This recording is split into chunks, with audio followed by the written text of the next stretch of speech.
Hello everyone! It's Madi Madison for Spectrum Art. Yes, good morning and a big welcome to you all. It is Maddie and Madison with Spectrum Art. If you're new to our channel, go ahead and click on the description box down below so you can find out a little bit more about Madison and I.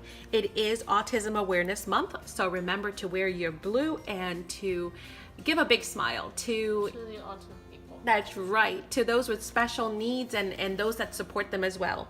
And don't forget to also support Special Olympics if you can, because they're amazing. All right, so let's go ahead and get right into it. Today we're going to be making a requested video. Yes, we're going to be working on paper clips. And I know you're probably thinking, again, kind of, sort of. We had actually done the no snag paper clips. These are different. We actually had a request to make some simple paper clips. And so that's what we're going to be doing today. The difference is that the paper clip on these will be exposed. So as you can tell, it'll be exposed. So it is not a snag free, obviously paper clip embellishment. And also the other difference, of course, is that you will not have two surfaces to actually decorate on. Because the other ones, let me see if I have one here. One like these, right? These are the snag free paper clips. So as you can tell, you have two surfaces. Madison, can I borrow a book so I can show real quick, baby? Thank you. Ah, one of her faves. Thank you. She's rereading it and not done yet. So with these, with the snag free, and I'll go ahead and link that video below in case you missed it. With these, they go in like this. And as you can tell, you have a front and a back that you can decorate. Plus, since the paper clip is hidden in there, it doesn't snag in case you're putting it on fabric. This one is a little bit different. It clips on this way, right? And so you have one side, but the other side is just a paper clip. Sure, you can hang something from it if you wanted to, like a little banner or some kind of a cute decoration. Or a keychain. Right, but the idea is that these are a little bit simpler, but still, nevertheless, really, really pretty. So that's what we're gonna be working on today, those right there. So I just wanted to show you the difference between the two. What else? Okay, let's actually get right into it. Obviously, they're bookmarks or embellishments, right? So you guys understand the purpose of making these. Let's get into the supplies. The first thing you're going to need is going to be a mat of some sort. So let me bring out our big self-healing mat. You don't have to have a self-healing mat. You can have a regular mat, you can have a cutting board, you can use an old newspaper, anything basically that's going to protect your surface when you go ahead and cut. You're going to need some decorative paper of your choice, and you could use scrapbooking paper. It could be single-sided because it's going to get glued together. It could be writing paper, book papers, pages, magazines, anything so long as it's a little bit thick. If you need to reinforce it, go ahead and do that. You don't want very, very thin paper. Although again, remember, you're going to be gluing it together, so it's going to give it some thickness. You're going to need an X-Acto knife, okay, or some kind of a blade cutter. You're going to need the mat. We're going to need some glue, regular plain white glue. We're going to need a paper clip. The size is going to depend on the size of your embellishment. Obviously, if it's a small one, you might not want to do a big paper clip. That'll be overkill. So the size will depend. You're going to need your images. So, again, whether you have ephemera, whether you have purchased an image pack, whether you want to cut out some images from a magazine, or if you have pictures and you want to do this as a gift for someone and use those pictures, make photocopies of them, any of that will work. Scissors. You're going to need scissors, and any plain scissors will do, right? We're going to need a corner rounder. That's optional. That just really helps to finish the project. You could also cut the corners by hand if you wanted to. And yes, you'll need some kind of a distressor. So, and again, that's also optional. So whether you want to use your distress inks, why am I doing everything upside down today? Or you could use a plain marker, like a regular Crayola marker to go around the edges. You can use a permanent marker. Well, you could use shoe polish. You could use even these little inkers, right? Yeah. If you want, any of those will work if you want to distress. What's that? You can also use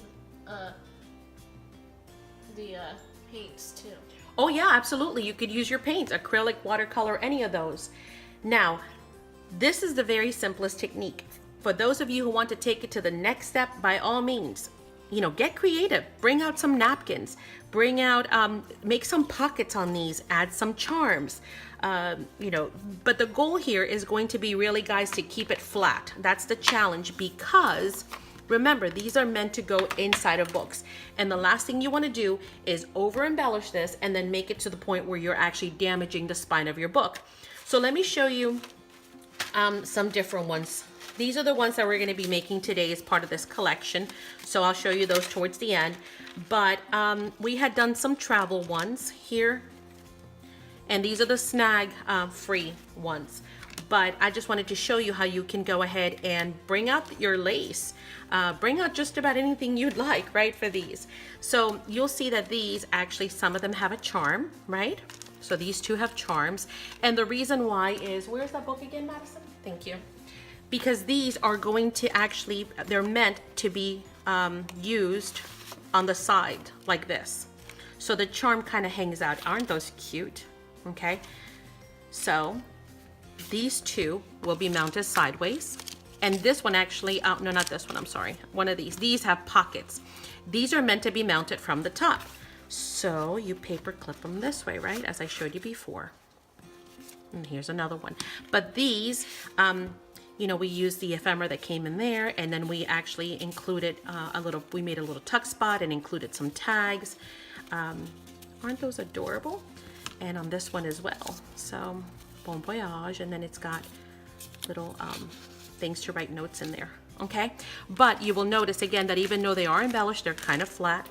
These actually have even lace on them, and they have a little bling. The bling is pretty flat, if you can see that. And again, we want to make sure that that when you're closing that book, even if this is in the middle of a page or in the book, you don't want it damaging the spine. So you see, it falls pretty flat. All right. So, and those look like this. The back has been kept plain so they can be decorated or written notes on or stamped. But there they are. Okay, so you guys got some ideas now. So let's go ahead and get started. I think I have enough of a clean space to just go ahead and get started. The first thing we're going to do is we're going to select our images. So go through your books, right? Go through your ephemera. Go through whatever it is, images that you want to maybe fussy cut or fancy cut. These were not cut by scissor. You can tell that they were actually torn out. So I love that jagged look. The next thing you want to do is you want to go ahead and pick your coordinating paper. So in this case, since we were going to be working with mushrooms, which has got, and the natural colors, those browns, those tans, those greens, forest greens, we went ahead and selected this paper right here. Once you have done that, you want to go ahead and pick your paper size, right? So whatever your image is, you're going to need to double that because we're going to be, folding it over, right? So when you do that, and again, you can tear these by hand. These are torn by hand. These I've decided to leave as a clean edge to show you a different look. Okay, so we're going to go ahead and pick our paper and the coordinating size. We're going to go ahead and fold them in half, just like we've done here. The next thing to do is we're going to go ahead and cut a slit, and I've already done one here so you can see, to actually slide our paper clip in. And that's where the X-Acto knife and your magazine, newspaper, mat, whatever cutting board you're using is going to come in. I find it hard, depending on the pattern, to see where my crease is here. So I flip it over, and now I can see the crease. And all you want to do is cut enough of a slit in there so that your paper clip will actually fit through. Now, in my case, I like the big size pointing out. I think it gives it better grip. So all I'm going to do is, in that hole that I just made, I'm going to go ahead and slide the smaller end in and leave the bigger one out. Okay? How easy was that, right? So we've got those. Now what we're going to go ahead and do is we're going to go ahead and glue all around to make sure that this stays sealed. Could you use some heavy glue? Sure, you could. Madison, can you turn that down, please, honey? Thank you. However, it's overkill because it's paper. So all we need is just some white glue. And in this case, we're gonna go all the way around, making sure we do a good job on those edges, right? And especially around the paper clip as well. And glue our base. And again, guys, you get to get creative. You get to pick colors, you get to pick images, you get to think of ideas. Some of these can mount sideways, as you saw. Some of them can actually mount straight up and down. So now that that's there, I want to turn it around while the glue is still wet and make sure that my paper clip looks pretty centered. And then I'm going to press down to just ensure that it's going to adhere all around and we're not going to have any issues. And I'm going to press the glue towards the outer edge so that it creates a nice seal on there. And there's one, right? We're going to come back and do it with this other one. And look at the sizes, right? Some of them are teeny tiny and some of them are humongous. So it's up to you. You know, how big do you want these to be? If it's an image that you can photocopy, you know, you can always shrink it down if you are in love with it. If it's something that you're printing, you can always resize it before you actually print it. So lots of different options. But you can see that the supplies for these are minimal. You know, you don't need any fancy tools. We're going to come back to the back, make sure that looks pretty good to begin with. Good job, huh? All right, and we're going to push out to create a nice seal. And there we have two. Of course, you know, you're going to take your time finding your images, scanning them, photocopying them, printing them, cutting. If you're going to fussy cut them, selecting your paper, ensuring that the size is right, all that good stuff. So kind of cutting ahead, right? But you guys get the idea. All right, now that we've glued all the way around, we're going to go in and distress our image because we want to distress that before we actually get it on there. And actually, this one I had already started from the looks of it. So I'm going to just lightly go around the edges a little bit deeper on the direct exact edges. Then I'm going to bring it down and spread some of that all around. Ooh, that's squeaky. Sorry about that. Although I don't mind that squeak. Some folks might. So if you're grinding your teeth, I apologize. Okay, so there's one, right? Oh, actually, let's put some more on that corner. I really want that to pop out. It's a cool area. Okay, and that one goes there. And then this one, and we can decide, you know, depending, I'm gonna do this one sideways, actually, because I want some of them to be sideways and some of them to be straight up and down. Wow, look at the name of that mushroom, Destroying Angel. Wow. I don't think that's a good good omen. Let's see. Does it say woods under a single tree? Cap usually smooth, gills free. I don't know. Does it tell us if it's poisonous? With a name like that, you would assume so. I guess we're going to research it after this. The beauty of homeschooling. We get to anything that spikes our curiosity, we can always go in and research it and spend time on it and even craft with it, huh? It's only 1.5 to 5 inches wide and the stem is 2 to 10 inches tall. Wow, it could be pretty big actually. I don't know if it's actually poisonous. And it seems to be all along the East Coast. Wow, from Florida all the way up to Canada. Interesting. Okay, so let's not get sidetracked. So we're gonna go on this one sideways, right? So one straight up and down, the other one sideways. So now that we have distressed our images, we're gonna go ahead and glue down our images because we gotta do that before we glue it down, obviously. And again, since we're using just plain old paper, we are going to just need some glue, but make sure we get those edges so they do not lift. And I'm kind of rushing this a little bit because I don't want this video to be too long. Let's make sure we have a good border all the way around. Press down. Okay, then we're going to do the next one.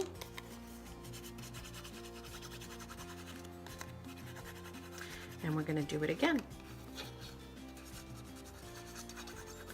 Get some glue on there. I hope you guys are crafting along. I hope you're giving this a try. I hope you went and got all your materials. Pause the video, and if you haven't, by all means, pause it and come back, because we can make some of these together, right? And share with me what you would make. What have you made? What themes have you used? Has it been forest or nature? Has it been botanicals? Maybe fairies? Maybe, I don't know, Dora the Explorer? I'm not sure. Why not, right? Kids read books. They would love some of these. How unique would this be? As opposed to a, you know, store-bought bookmark that everyone else has got. All right, so we have glued down our images. The next thing we're gonna do is we're gonna round our corners. These are still wet, and I do not like to use my punches on wet glue. It just kind of dulls the blade. So I'm gonna go ahead and do these instead. And basically what we're aiming for is this look right there. So finding where, now mind you, this one's going sideways, so we're gonna do these two sides right here, right? Because it's gonna go this way into the book. So there's one. Let's look at the orientation of our paper clip. This one's gonna go straight up and down. So there's that one. This one's another sideways one, so we're gonna go this one and this corner. All right, we got those punched out. And now we're gonna go ahead and go back and now distress our edges on these. And again, the color of your choice. Green would have probably looked really nice on this, like a mossy green. And it's not to say that I couldn't go back and do a second layer. Could be, but I just thought this woodsy color was kind of neat. This is vintage photo, by the way.